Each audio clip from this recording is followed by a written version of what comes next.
Hey everyone, Chris here. Thanks for checking out the podcast. If you're enjoying it and learning something along with us, please consider becoming a supporting patron at patreon.com/ateachershistory.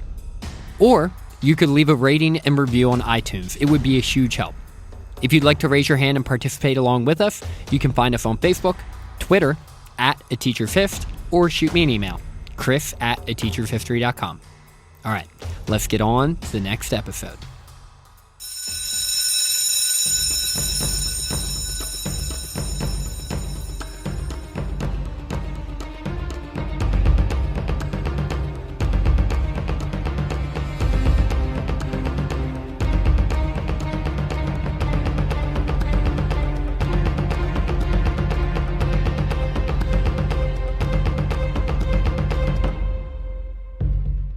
Hello, welcome into A Teacher's History of the United States. Thanks so much for joining me again today. Did you know that prior to leaving office, President John Adams helped to coordinate an, underhanded is a way you could describe it, but either way, a scheme to pack the court system with Federalists to limit the influence of the incoming republicly elected Democratic Republicans. And that President Thomas Jefferson, in more ways than one, directly contradicted himself and his political philosophy by expanding executive power while in office. And that the trade restrictions enacted by Jefferson and continued by his buddy James Madison crippled the U.S. economy and divided the nation politically, and did not keep us out of war. Did you remember all of this? Maybe, maybe not. Get your notebooks out because we will cover that and more in episode 109, the Unit 4 Review, Part 2. Because let's not pretend like we actually remember all of this stuff.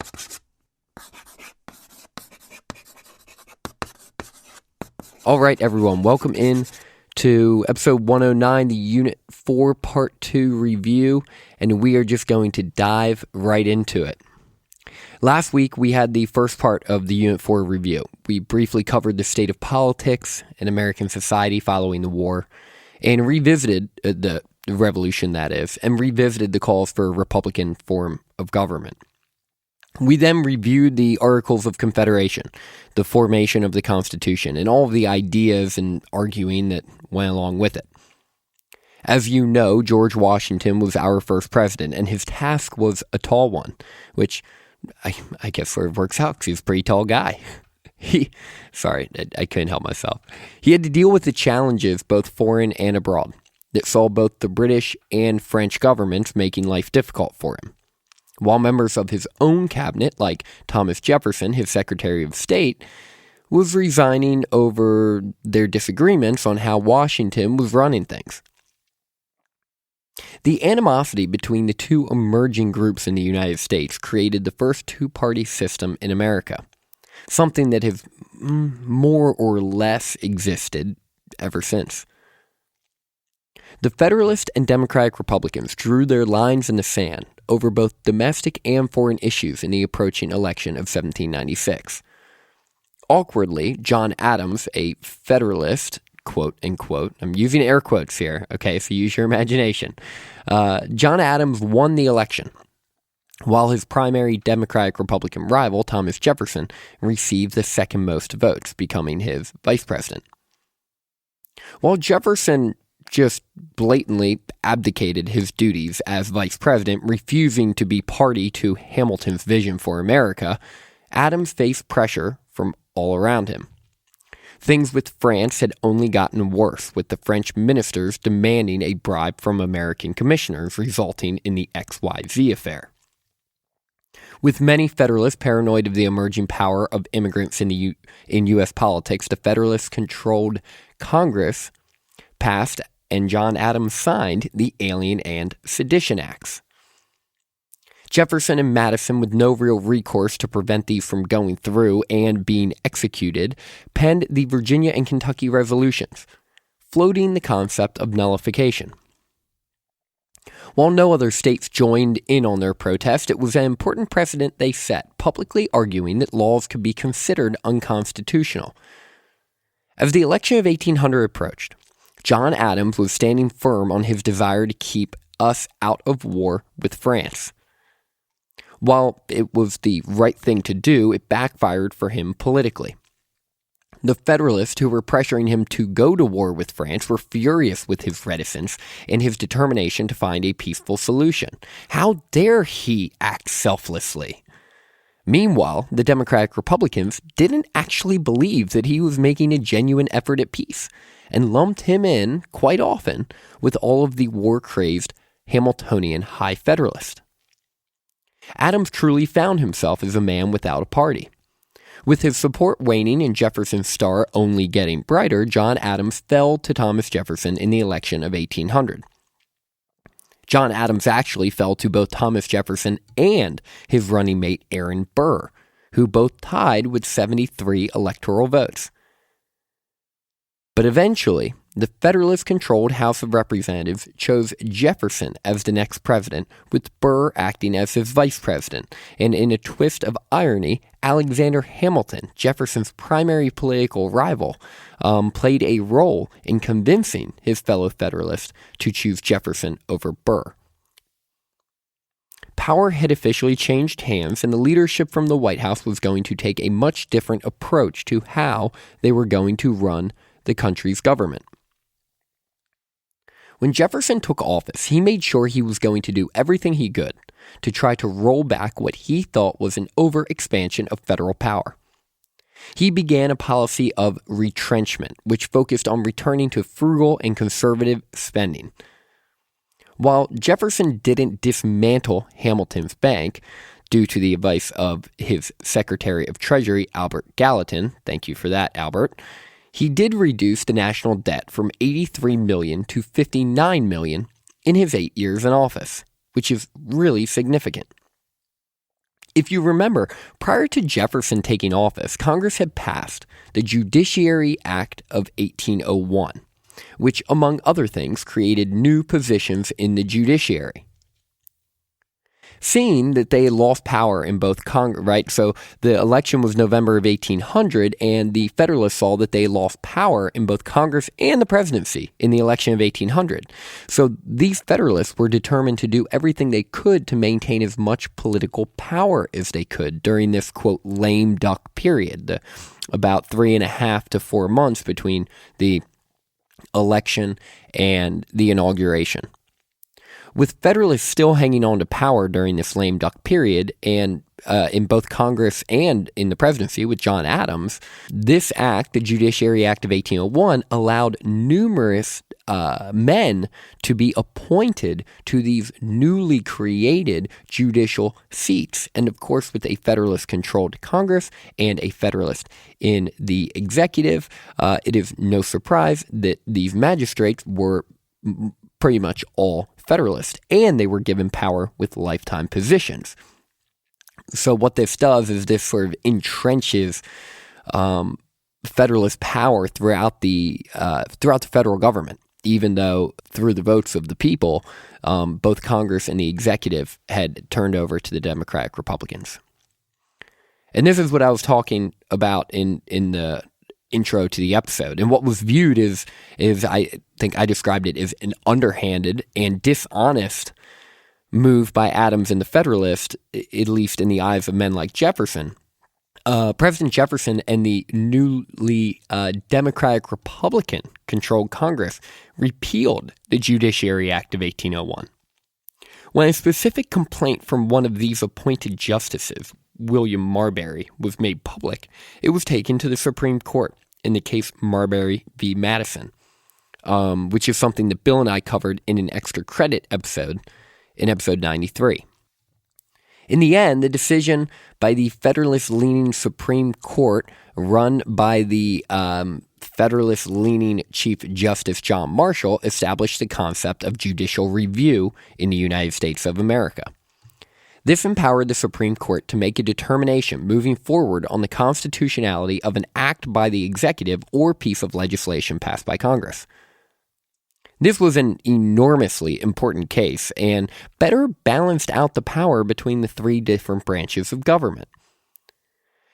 And it's worth taking a pause and just remembering that after the Founding Fathers wrote the Constitution, it was very clear that the legislative branch was by far the most powerful, followed by the executive and the judicial branch.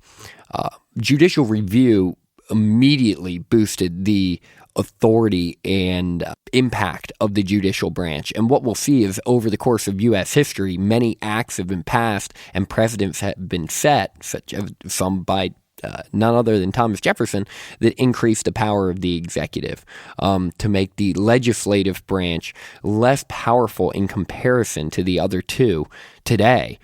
Far less powerful in comparison to the other two today than the Founding Fathers had intended. While this issue was being worked out domestically, there were some critically important foreign developments also that were happening at the time that impacted the United States. The war between France and Britain ended in 1802 with Napoleon Bonaparte taking over in France. As their war was coming to an end, between France and Britain, Jefferson had received word that Napoleon may have purchased the territory of Louisiana from the Spanish, which would have given them control over the Mississippi River Valley and would hem in the U.S., with French controlling the West and the British the North, because the British had control in Canada. Jefferson began to go against the grain of the traditional Democratic-Republican foreign policy approach and strengthened the U.S. military presence along the Mississippi, and sent Lewis and Clark on an expedition west, which we covered in some detail in episode 95. Jefferson also was determined to send some delegates to France to see if they could figure out a way to peaceably gain access to the mouth of the Mississippi in the city of New Orleans, so they could continue to access international trade in the South and, of course, use the Mississippi River to facilitate it. But this was going to be hard because Napoleon had dreams of an American empire in the Western Hemisphere.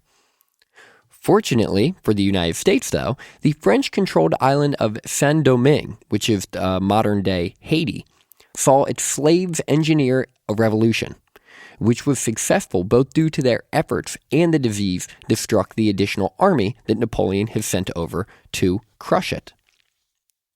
With the island of Saint-Domingue lost, the Louisiana Territory seemed to be far less valuable in the eyes of Napoleon. In a decision that many of his advisors were not in favor of, Napoleon decided to sell the U.S. the entire territory for about $15 million, which amounted to approximately 3.5 cents per acre. This was all covered in detail in episode 94, by the way. Jefferson all of a sudden went from a strict constructionist to a more pragmatic and practical executive, eventually approving the purchase of Louisiana and getting Congress on board after the fact in order to justify what he knew was a more far-reaching decision than he would have otherwise been. Let's just say Jefferson knew what he was doing went against his political philosophy. So he tried to get Congress on board after the fact to make it look like he had not unilaterally taken or abused his power. Things were looking good for Jefferson. The Louisiana Purchase was really popular for obvious reasons. Jefferson rolled to a dominating re-election victory in 1804, easily defeating Charles Pinckney in an electoral landslide of 162 to 14. But not everything, as you may remember, was going to continue to go so well for Jefferson in his presidency. The election of 1804 saw George Clinton serve as Jefferson's vice president, as Aaron Burr had been on the outs with Jefferson over the last year or two. While his decision had already been made, so it didn't directly play into the duel, the fact that Aaron Burr killed Alexander Hamilton in a duel in July of 1804 certainly didn't help his standing with President Jefferson as the election of 1804 was approaching. This duel was a fascinating event in American history for some obvious reasons and others that aren't so obvious. I've recorded a separate Patreon episode on this duel if you want to learn more about it. It's pretty cool stuff. I mean, for everyone, of course, but Alexander Hamilton. When the U.S. acquired the Louisiana Territory, there were questions on exactly where the territorial boundaries lay, which prompted Jefferson to aggressively pursue more land from the Spanish in western Florida, a bold move that not only failed, but also drew some ire from his fellow Democratic Republicans. Burr picked up the mantle from Jefferson in his desire to try to acquire some land in the West, and a few other crazy ideas. These were all covered in detail in that Patreon episode I've referenced a moment ago. Burr actually was eventually charged with treason, and his case set the precedent for just how difficult it would be to find someone guilty of it. Unfortunately, Jefferson's second term continued to cause far more anxiety for him than his first. Remember the war between Britain and France that had ended in 1802? Well, as it seemed to be back then between these two countries, it started back up in 1803. With these two nations once again at war, Jefferson and the United States got caught up in the middle of it, with the British government arguing with the U.S. over neutral shipping rights, blockades, and ship seizures, and the British Navy was actively impressing American sailors. To make matters worse, Britain and France went back and forth declaring blockades on the European continent, basically blocking the U.S. Merchant Marine, the largest carrier of neutral goods out of the European continent. But even with the blockades in place, American merchants still actively traded with Europe, making considerable profits in the process. But things began to change in 1807, when a British ship, the Leopard, ordered a U.S. frigate, the Chesapeake, to submit to a search. Keep in mind, this all took place just off the coast of Norfolk, Virginia. So literally thousands of miles from Britain and very close to the United States. When the Chesapeake, understandably, refused, the Leopard opened fire, killing 3 Americans. As one may expect, the public reaction to this incident was pretty incendiary. Many were pressuring Jefferson to take some type of military action toward Britain in response. But Jefferson knew that the U.S. was unprepared for war, and he believed that when there's a dispute between nations such as this, international law was the proper solution.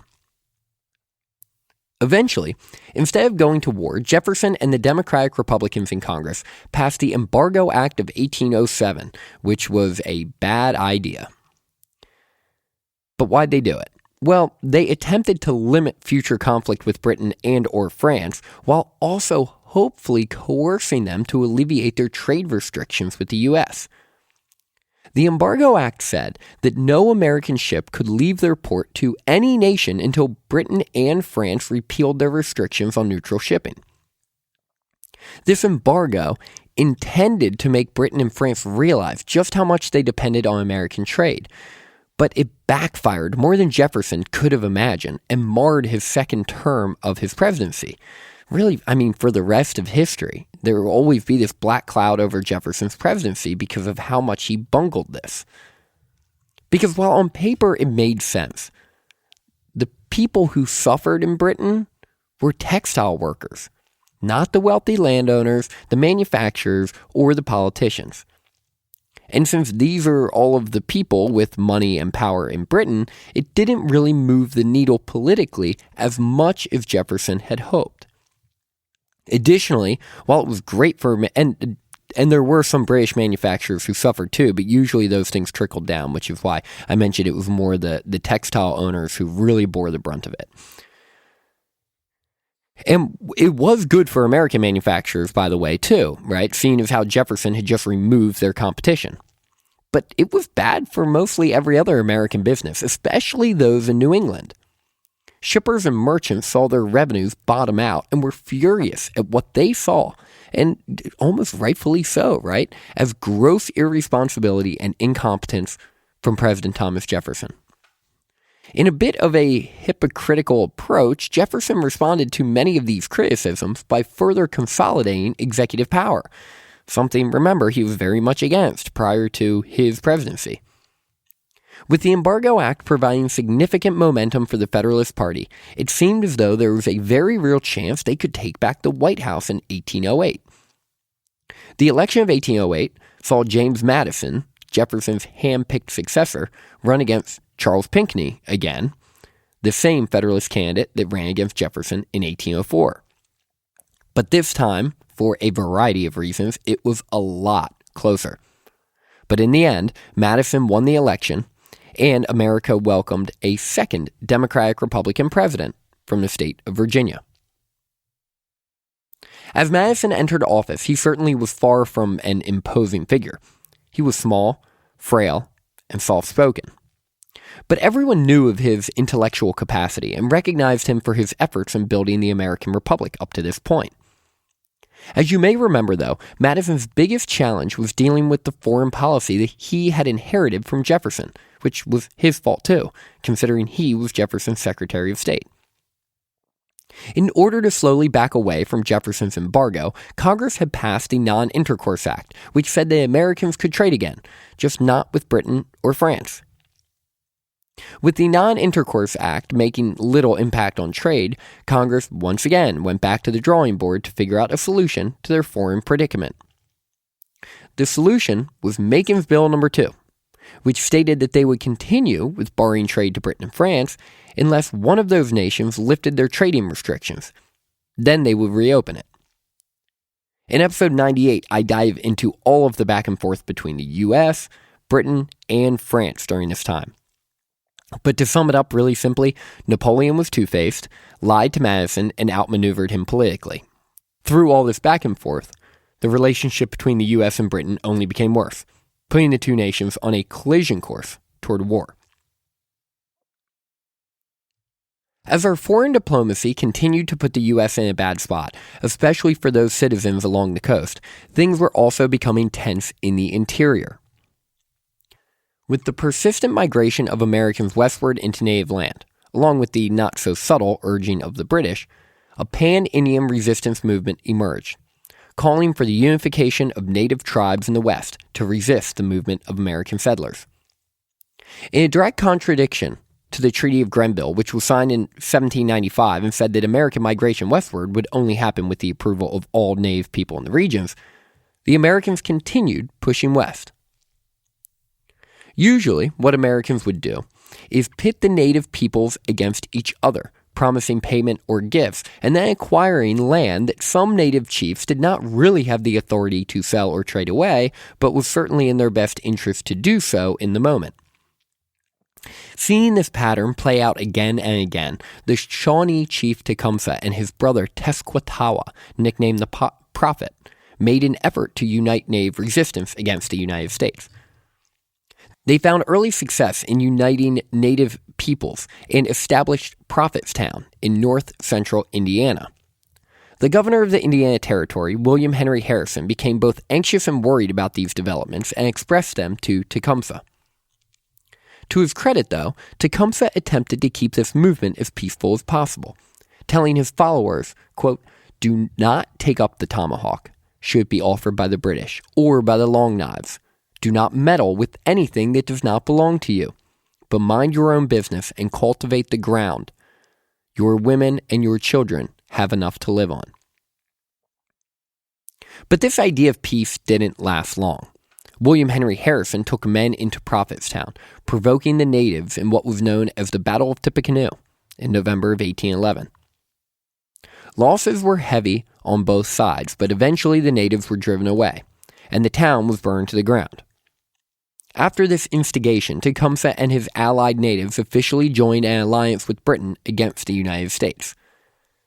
The hatred and animosity toward natives, the economic depression that was sparked from the trade war, the lack of progress in these international negotiations, desires to expand both west and south, and some more fighting in Spanish Florida, were all of the primary reasons that were leading America toward war. Young, ambitious, and enthusiastic congressmen like Henry Clay of Kentucky and John C. Calhoun of South Carolina pushed for war against the British in Canada, and the Spanish in Florida, and the natives in the West.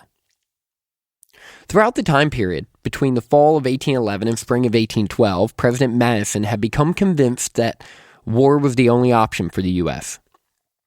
On June 1st, 1812, he sent a war message to Congress in which he laid out all of the justifications for war. In the mind of Madison and many others, these efforts by Britain were specifically designed to keep the United States dependent upon Britain, in a similar way that they were when they were still British colonies. This, in Madison's mind, could not go unchallenged. The House and Senate both agreed with Madison, voting for war. For many Americans, this became a second American Revolution, the War of 1812, that is. But those opposed to war only became more bitter when they found out that Britain had actually decided to relent and remove their orders of council to maintain a peaceful and productive relationship with the U.S. In the end, though, it was too late. The United States began to frantically prepare for war against the most powerful nation on earth. Again. Madison believed that attacking and taking British-controlled Canada would be the quickest and easiest way to put pressure on Britain to sue for peace. It had become obvious that while the American trade restrictions had impacted Britain, they had alternatively gathered raw materials from Canada instead. If the U.S. could cut Britain off from Canada, and Napoleon was successful at cutting Britain off from the Baltic trade, it would only be a matter of time before Britain sued for peace. At least that's what Madison believed.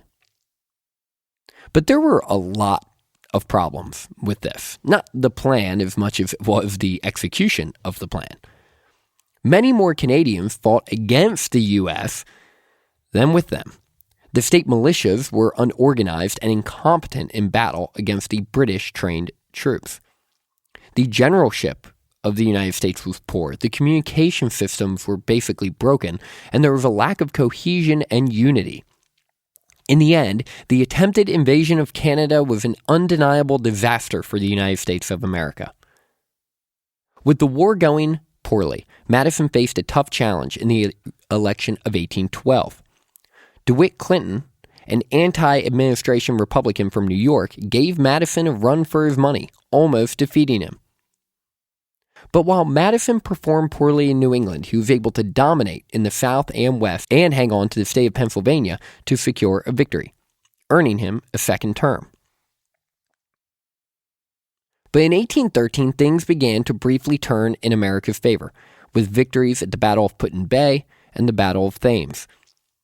With the British losing control of Lake Erie at Put-in Bay and the death of Tecumseh at Thames, the dreams of an Indian buffer state for the British began to evaporate. But in 1814, the British had defeated Napoleon. Parliament then turned their full attention to the war in America. With goals to reverse the last 30 years of American expansionism, Britain took a three-pronged approach to this war. They would send invasion forces to Canada, the Mid-Atlantic, and the South. With the U.S. Bank's charter expiring and Congress not renewing it, and New England banks refusing to buy loans to support the continued war effort that they were against, the economy began to really fall apart. Madison was facing mounting political pressure to win the war with no ability to effect significant national change in our approach to the war. These frustrations, especially in New England, led to organized resistance over the War of 1812. This happened in 1814, culminating at the Hartford Convention, which we covered in more detail in episode 107. In August and September, the British began to carry out their mid-Atlantic raids, defeating the American army at the Battle of Bladensburg, quite embarrassingly, by the way, for the Americans, and then marching on D.C. and burning much of the city to the ground.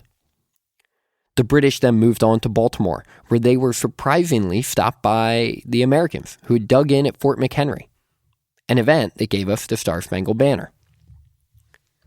With Baltimore being a much bigger challenge to penetrate than the British had expected, they turned around and abandoned the effort. Also in September, the Americans thwarted the British Navy in the north at the Battle of Plattsburgh, continuing to turn the tide of war in the Americans' favor. While these conflicts were taking place, American and British diplomats were negotiating a peace to end this war in Ghent, Belgium. By the fall of 1814, Britain wanted to reassert their control over Europe, revive a profitable trading relationship with the U.S., and use that to help pay down their enormous war debt from their wars with Napoleon. Ending this war in the United States, which was like, a second act, so to speak, was really in everyone's best interest. I won't go into much detail about the Treaty of Ghent or the Battle of New Orleans, as we recently completed full episodes on them. But to review, the U.S. agreed to a peace with Britain on Christmas Eve 1814. There were no significant changes between the two nations from the beginning of the war. But some in Britain were holding out hope that news from their southern invasion of New Orleans may turn the tide so significantly toward Britain that these terms maybe could be scrapped and renegotiated. But that was not to be, as Andrew Jackson and his American and native troops destroyed the British at the Battle of New Orleans in one of the most, maybe the most, lopsided military victory in United States history, catapulting Andrew Jackson to national fame. And this is where we left off in Unit 4. As we move forward in Unit 5, we will be looking at the post-war America and the significant political, economic, and social changes that the U.S. experienced during the next 20 to 25 years. Nationalistic feelings that the war created will spur an increased role of the federal government, with the American system and the chartering of a second Bank of the United States. Westward expansion will continue, and this, along with more reliance on slave production, will drive a wedge between the northern and southern states. Or I should say continue to drive a wedge between the northern and southern states in the U.S. Andrew Jackson's election victory in 1828 will signify a renewed wave of populist political feeling. Jackson's demeanor and his bold actions only further divided American politics, creating a resentment and distrust between the warring parties. And we'll wrap up Unit 5 with William Henry Harrison's presidency. Yes, that same guy from the Battle of Tippecanoe. Thanks for listening, and hopefully now you can take pride in knowing just a little bit more about the history of the United States. Class dismissed.